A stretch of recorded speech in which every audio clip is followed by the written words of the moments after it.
Surat SOG પોલીસે 7 વર્ષથી ફરાર એમપીના જાંબુઆની કુખ્યાત ગેંગના મુખ્યની ધરપકડ કરી આગળની વધુ તપાસ શરૂ કરી છે।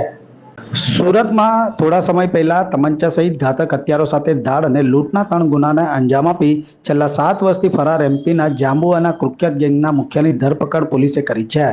મધ્યપ્રદેશના જાંબુઆની કુખ્યાત ચડ્ડી બનિયાનધારી ચારેલ ગેંગના મુખ્ય સૂત્રધારની એસઓજી પોલીસે ધરપકડ સાથે વધુ તપાસ આદરી હતી।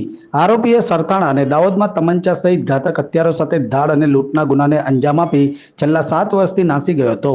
મુખ્ય સૂત્રધાર સહિત ગેંગના આરોપીએ વર્ષ 2017માં સરથાણા અને દાહોદ જિલ્લાના દેવગઢ બારિયા તેમજ લીંબડીમાં ગુનાને અંજામ આપ્યો હતો।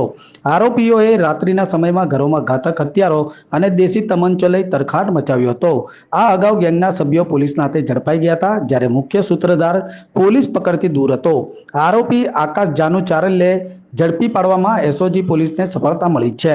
એસઓજી પોલીસે આરોપીની કતારગામના ગજેરા સર્કલથી ધરપકડ કરી લીધી હતી, તેમજ આરોપીએ અગાઉ 50,000ની લૂંટ કરી હતી। હાલ તો પોલીસે કુખ્યાત આરોપી ઝડપી આગળની વધુ તપાસ શરૂ કર્યાનું જાણવા મળ્યું હતું।